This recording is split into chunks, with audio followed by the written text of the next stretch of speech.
united as East Africa. Toothpick.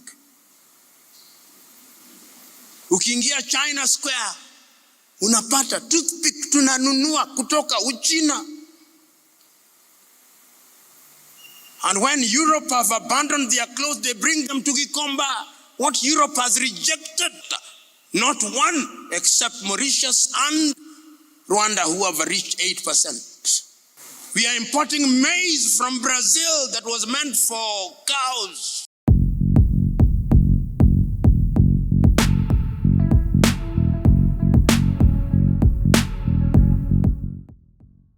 Abalabe ba Africa bo kibawe essanyu buli we balaba buli we batunuulira Africa nga yeeyawuddemu, Africa ng'eri under conflict, ensi ez'enjawulo zeegumbulidde omuze okukola nti no zikyokooza nsi zinnaazo eza Africa, era abasinga nga tebali makambugu, nga olaba nti abakulembeze abamu boogerera abalala ebisongovu, abamu nga bateekamu ssente mu nsi ez'enjawulo okutabangula ensi ezo. Kati PLO Lumumba ono musajja mutendeke nnyo agamba nti nno kino bali abaatufuga gye buvuddeko buli we bakiraba kyo kibawa essanyu. Lwaki? Wano kibawa omwagaanyo okukoma mu Africa. Kambabuulire, Africa was colonized, bagipartitioningamu ensi ezo ez'ebweru, Asia, Europe, ne bajja mu Uganda, ne bajja mu Africa, ne batandika okwegabanya ensi zino. Bagenda okuzivaamu nga ebyobugagga ebisinga ensi zino zibitutte, nga Abafirika abasinga bagenze mu nsi ez'ebweru okukola ng'abaddu. Ne ku ssaawa eno weekiri nti ensi zino zigamba nti zaafuna obwetoowaze, naye ate nga zikyadependingira ku zino ensi ez'abeeru b'amagulu meeru. Kati kino PLO Lumumba kyagamba nti nno buli ate ensi zino eza Africa we zibeera mu kwerumaaluma, we zibeera mu butakkaanya, kiwa omwagaanya ensi zino okukomawo, kubanga nabo baagala bakomewo basigale nga bakyatwala ebyo ebyasigalira mu Africa. Kyova olaba tukyali ku sisitemu ez'abazungu. Lwaki? Kubanga baagenda naye tebaagenda, basigala bakyatufuga nga batufugira eyo gye bali. Baatuwa obuyinza okwefuga naye nga institutions ezisinga zonna, ebisinga byonna biri mu mikono gyabwe. Kyentegeeza nti ne sisitemu zonna okulwaninga zirwaningira ku sisitemu z'abazungu. Africa y'emu ku kontinenti esinga obugagga, naye baagi exploitinga n'ebyo ebyobugagga ebiriwo nga Africa yennyini tesobodde bikozesa bulungi okulaba nti no bo bennyini basobola okwekwatirako okulaba nti no basobola okwetonderawo ebyabwe, naye bakyadipendingira ku by'abazungu. Kyova olaba bwe batuuka ogenda okwewola bagenda mu bazungu. Waliwo ensi eyali ekikoze, ensi eya Libya ng'ekyali under the authority of Muammar Gaddafi. Omusajja oyo ensi ye mu Africa yali terina mabanja, ng'era ng'esobola n'okwola, yawolako ne France. Naye wenjogera wano Libya kati matongo, ekyasinze okubaamu n'entalo. Kati bano abazungu bo kibasanyusa. Lwaki? Kubanga banoonya awo babeera basobola okuyingirawo ne babaguza ebyabwe, ne babaleetamu sisitemu ezaabwe, ne musigala nga mukyali under their control. Kankwe vidiyo eno ogimaleyo. PLO Lumumba nga ategeeza era ng'awoninga abakulembeze ba Africa webanga tebasitukiddeemu, Africa egenda kusaanawo, tugenda kusigala nga tukyali under the system of the colonialists. Wadde ffe tugamba nti no twefuga naye nga tetulina bye twefugamu. Vidiyo eno girabe obeeko ekyokuyiga. The sovereign fund of Norway, you can Google as I talk, has now stuck to which means notionally every Norwegian has to his or her credit $384,000. Sini binadamu kama sisi tu. We must identify our priorities. Unfortunately, we don't. And until the day that we identify our priorities, we are going nowhere. We now are talking about the Konza technology. The South Koreans are very deeply involved, but will there be transfer of technology after they leave? Perhaps we will not have it.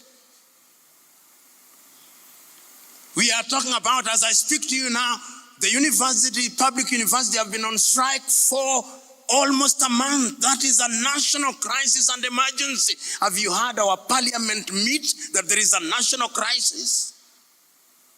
No, instead we are talking about elections which are 1.5 years away, and our young men and women are not going to school, which means those who had acquired scholarships are losing them. Nobody cares. Recently at one of the universities here, a medical student who had gone into a 5-year course graduated after 9 years. When you now go for your postgraduate, they're asking you, how did a 5-year course take 9 years and you have an upper, second and first class? What was happening? You are repeating every year. Nobody cares. Because your political class take their children to Europe and America and Australia and Malaysia and South Africa, they don't care. And it's true of every African country, except for very few. Second question you are asking, how can we stop interference? Interference will always be there. It is our duty to resist. It is in the nature of the world and the nature of humanity that there will always be an attempt at interference. You know, sometimes, I do not know whether you watched the United Nations General Assembly when the world leaders were addressing the assembly. When the President of the United States of America was addressing the assembly and he was insulting everybody. Everybody was there, Africans shaking their heads and they are being insulted. When President Mahama was delivering one of the most iconic speeches, the president of Ghana, they had gone, it was empty, they were shopping. How can we grow?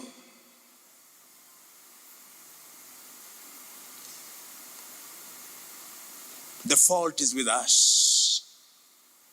We have blamed others for too long. The time now is for us to take responsibility. What could we have done better? The question that I want you to do when you leave here, you are not going to change the world dramatically. You are not going to part any red seas. Start by changing your village. What are you doing in your village? Start by changing your village. What are you doing in your village? That is the question. Ng'onaakyusa buli kyonna ky'oyagala okukyusa oba mu ggwanga oba mu continent, wherever you are, start with yourself. Start by changing your house. I mean, ekitundu mw'oli kiki ky'okikoledde? Kati ensi za Africa wano we ziremeddwa nti tugamba eby'ensoma, tugamba eby'obulamu, naye abantu abalina obusobozi okukyusa ebintu ebyo bagaanye, bakyali ku sisitimu eri ey'abazungu. Kyentegeeza, olaba abagagga ng'abaana bwabwe baagala okusoma babatwala mu nsi zaabweru. Kiki ekyatuuka ku sisitimu ya Africa? Kankikize wano mu Uganda. Nti abantu baagala health facilities ennungi bagenda India, Europe n'amawanga agali well established. Naye ng'ekyewuunyisa ensi zino ezaffe, ensi ngagga, ki ky'okozeewo okukyusa ekyalo gy'ova, ensi mw'ova, other than ogenda ssente oziwa bali? Lumumba kyagezaako okutegeeza, kyagezaako okutubikkulira ffe tubikkuke amaaso, naddala abakulembeze abali mu bifo byonna bye balimu. What are you doing in your immediate space? Luther King put it very well. If you can't run, walk. If you can't walk, crawl, but keep on moving. Let it be said of you that because you came, we are slightly better. The young man, the final question asked, what must we do? When you are doing the right thing, you attract criticism. Kuna watu tu. When people are not criticizing you, know that you are doing nothing. There are people who will hate what you are doing because it is good, and they're saying, why is it not me who is doing it? But you must be at peace with your conscience. Don't be too clever. Don't be too self-righteous.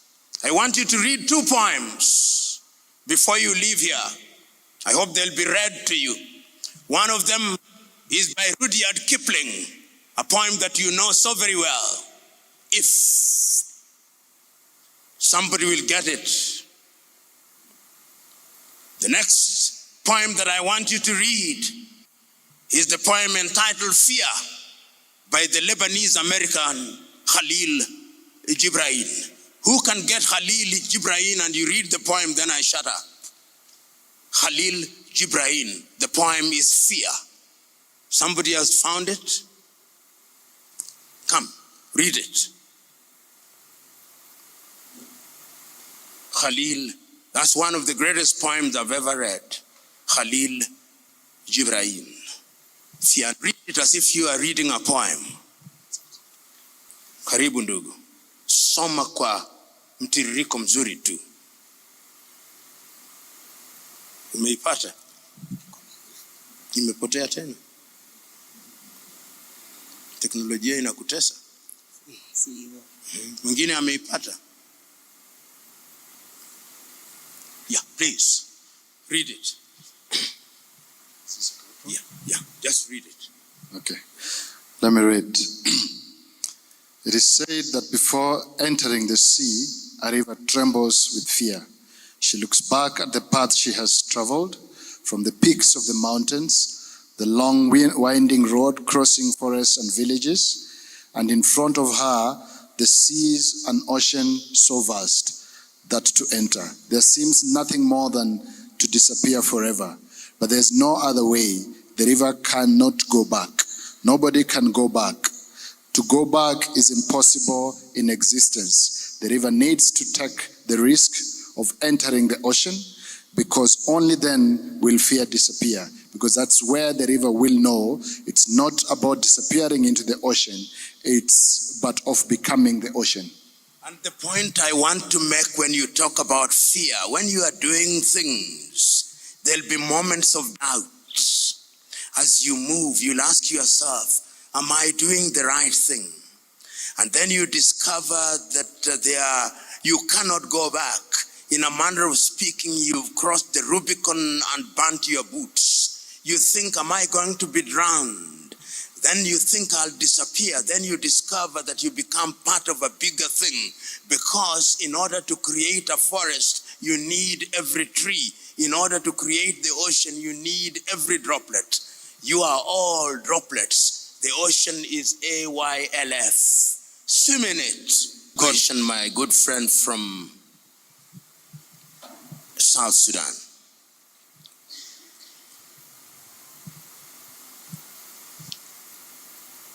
The Greeks divided their society in the following way. There were those whom were called idiots. Washenzitu. Then there are tribalists and citizens. The idiots don't care what is happening. They are the ones who, when they are drinking water from this bottle and they get out there, they just throw the bottle out. They think somebody will collect it. Idiots. And you see it with our matatu culture, with our border culture. Idiots. Then there are tribalists. People who don't look at merit. And then there are citizens. People who want the best for their countries. And I'm answering your question by saying Africans must love themselves. You know, I was looking at the GDP, not that GDP is a good measure, but is an acceptable measure.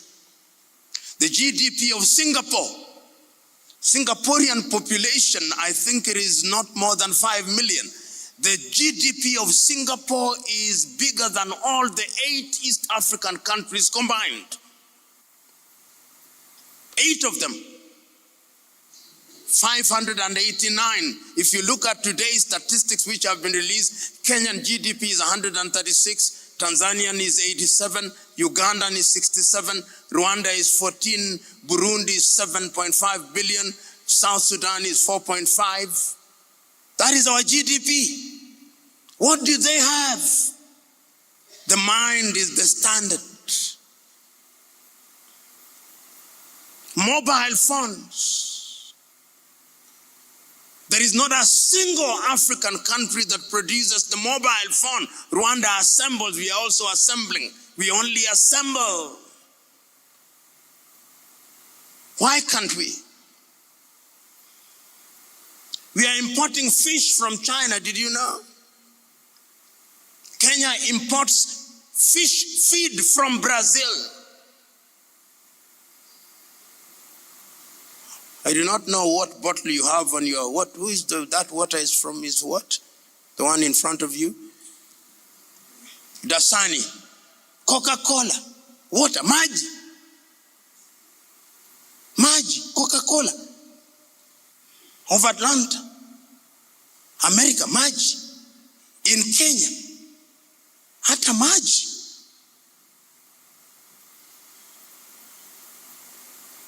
My view is that Africa must unite to stop doing certain things. All the seats you are sitting on are from China or Turkey. All of them. Can't we make them? If we united as East Africa, toothpick. Ukiingia China Square, unapata toothpick tunanunua kutoka Uchina. And when Europe have abandoned their clothes, they bring them to Gikomba. What Europe has rejected, we consume as new. Hata Mungu anashangaa.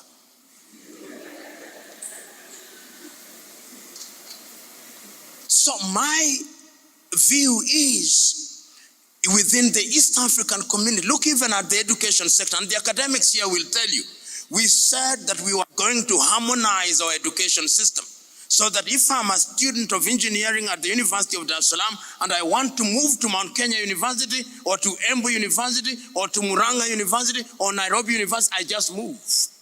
Today, look at the way we are dealing with our education. Nobody knows what we are doing. So that the Kenyan graduate going to Tanzania is now being subjected to pre-university admission. Some of you who are older will remember in the 1970s when we started the East African Certificate of Education, you could be employed at the University of Makerere. But we have messed all that. Unity of purpose is what Africa needs. God bless you. Unity of purpose is what Africa needs.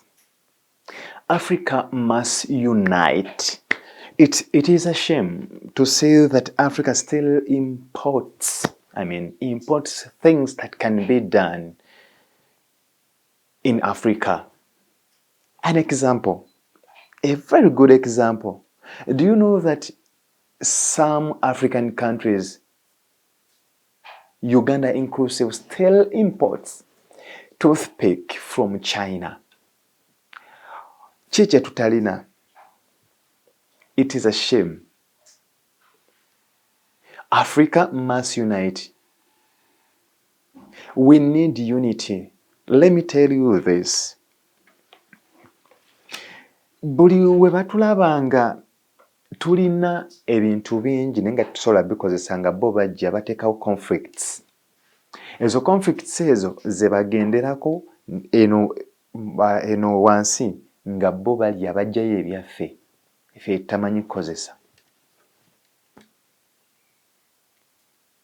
Tunuulira system yonna eya Africa oba kangeze ku ya Uganda, education system, health system, industrialization, ebyo byonna. We have capacity to do things in our own ways. But guess it is a shame to see that we still do things the colonialism way. That colonial way. Gye tukyakolamu ebintu. Ku mulembe guno. At Africa, dignity yaffe eriwa. Kyova olaba empisa nnyingi okuva mu nsi ziri bazireeta mu Africa. Bazireeta mu Africa. Wansi ne bateeka waggulu ne bateekayo ssente, wansi ne bateekayo empisa zaabwe ez'obuseegu. Kubanga Africa eremeddwa okwawula ki kyeyagala. Olaba Omufirika ng'agamba nti okulya ebisiyaga ddembe lya buntu. Naye nga mu African society kyali kibaddewa. Kyali kibaddewa nti okulya ebisiyaga bakwenyumirizaamu. So it is about leaders, we Africans, to stand on our ground tumanye ki kye twagala. That's how we can identify. That's how we can have our uniqueness from others. Look at China. China is producing a lot of products, but zonna zigwere eno. We still import second-hand things okuva mu nsi ziri eza Europe ne bijja eno bye bamaze okukozesa ffe bye tukozesa. So nga raw materials bazijja mu Africa. Can you imagine? N'olaba nti no, we cannot even produce a mobile phone. We just assemble. It's a shame. Africa must wake up. Yagala nkome wano. If this video blesses you, hit that subscribe button and drop your comment in the comment section. Don't forget to turn on the notification bell so that you don't miss the content that we upload on a daily basis for God and my country.